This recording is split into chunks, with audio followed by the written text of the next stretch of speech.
do a little journaling about why your health is actually important to you. What are your core values in life, and why does your health and your behaviors with your nutrition, your sleep, your exercise directly influence those, positively or negatively? And then future cast out. What does it look like 10 years from now if you don't make any changes to your behaviors? And then the benefit of what does it look like 10 years from now if you do make some changes? What kind of path are you cast on, and where are you going to end up? It's important to get this kind of psychological leverage on ourselves, because ultimately where people trip up is because food is comfort for people. We stress eat, we get busy, and then we don't have time to exercise. So the why is something that can anchor you and give you a deeper bit of reservoir power that can keep you on track. And if you do glide off track, having your why very clear, ideally printed out somewhere in your house, your office, your bathroom, can give you an anchor to glide back on track, because it's not like we're never going to slip. We're going to slip, occasionally. It's just life is cyclical like that. But our ability to guide back on track and move in the forward direction is absolutely essential. Falling in love by chemistry is one of the most dangerous ways you can fall in love with someone, because it is taking your dynamic of the past. Perfectionism comes out a lot, and the men both could have very blaming behavior. They don't accept responsibility. It's everybody else's fault. If there was abandonment issues, it could lead to clinginess, anxiety, codependencies, and what we call RRS, relationship repetition syndrome, where you might break up, get back together, break up, get back together. The research shows that's an average of 7 times because the dependency is there.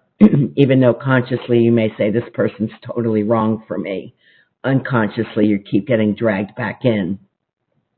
Uncontrollable anger, many of addiction issues come from unhealed trauma. You can create massive change, but the only way that you're going to do that is through being incredibly uncomfortable by having the willingness to step into the unknown. You see, we're so comfortable in the chaos of the current, when in reality what the truth is that's where we're okay, because that's what we've come from. And so you'll hear people who've gone through traumatic experiences frequently say, I thrive in chaos. Like, I used to be that guy. Like, holy shit, that is so silly. That makes no sense. Like, why would you not want to be able to thrive in peace?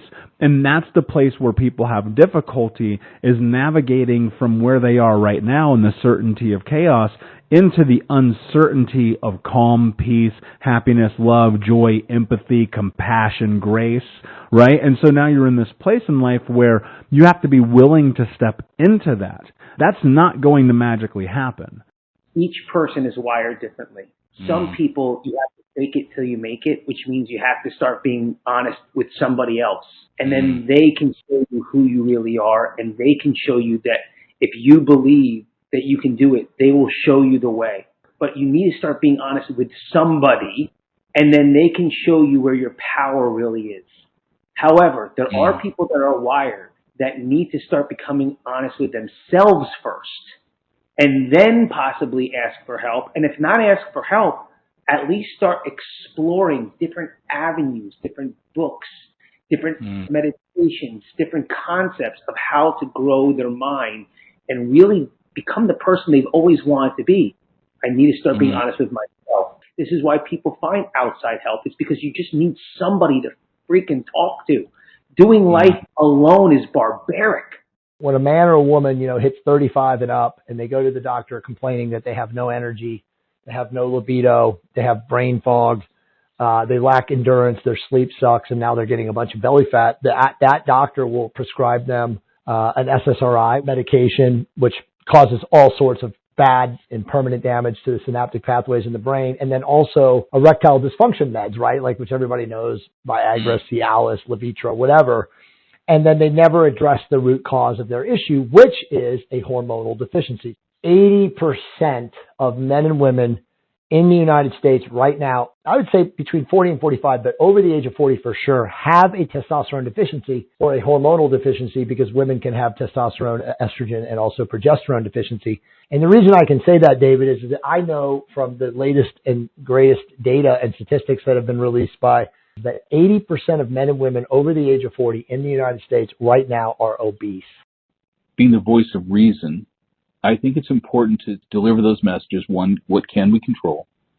So let's just calm down, focus on that, and to say, hey, we've been through stuff.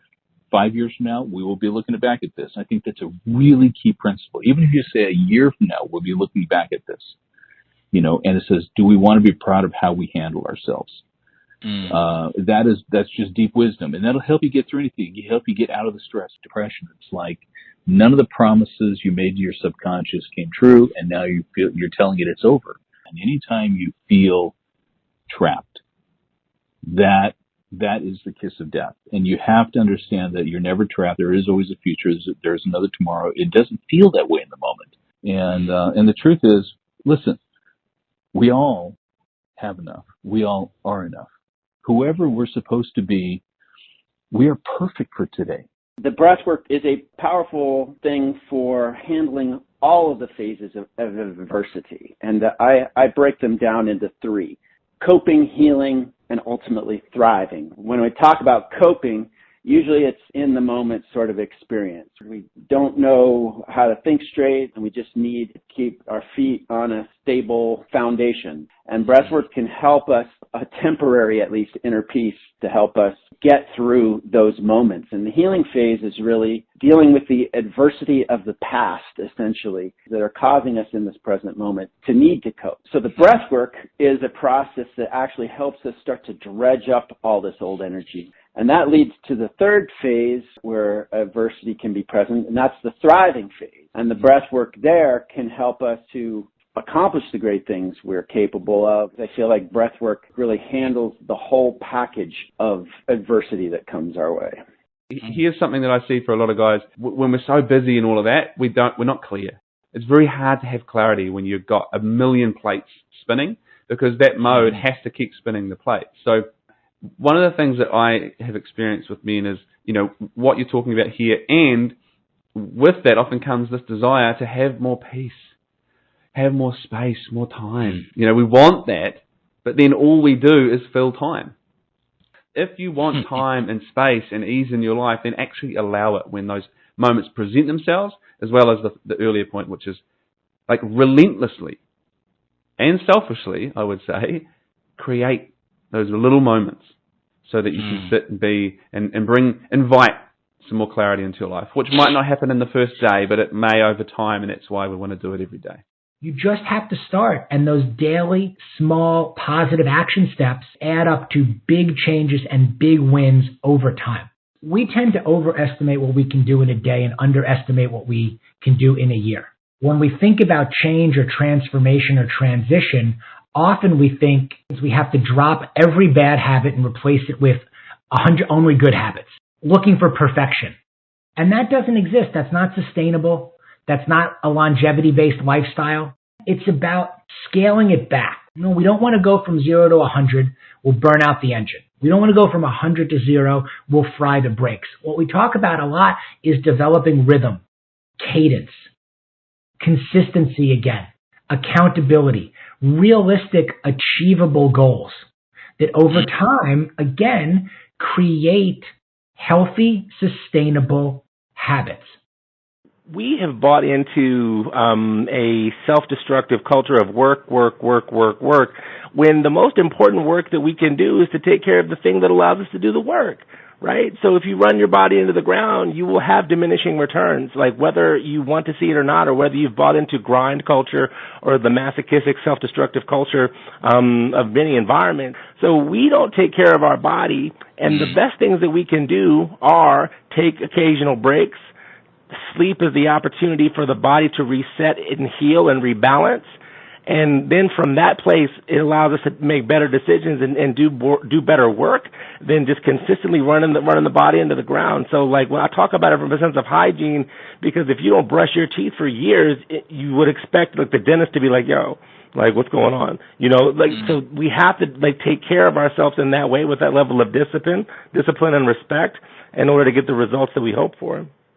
I think it really comes down to just comparing yourself to others, and then that's not the detrimental act, so to speak, but when you compare it and then make a judgment based off of it, of, oh, this person they look a little bit better than me, or their project, is better than mine, and so I'm not as good as them. Those are statements that can easily pop into someone's mind, and I do believe that if we could look deep enough, we would see great science showing that if we're doing something physically to tie these words in here to the real world, this physical realm, then I think it can, aid in the manifestation and aid in the whole process. Now, whether someone wants to do that or not doesn't really matter, but to me, it's just something that I've incorporated to bring something physical into the process of stating these affirmations. I don't take pride in stacking my adversity versus the person next to me, because we've all walked through our own fires. But when you go through something like that at an early and a formative stage of life, it's not about fairness. It's not about a victim mentality of why this happened to me.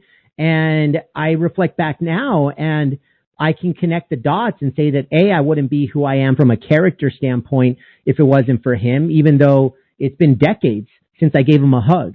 It's been decades since I had a physical conversation with him, but yet I have other types of conversations with him in spirit.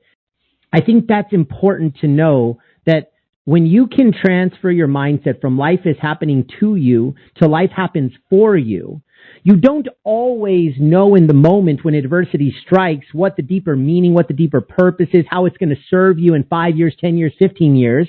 But it will if you have the right mindset.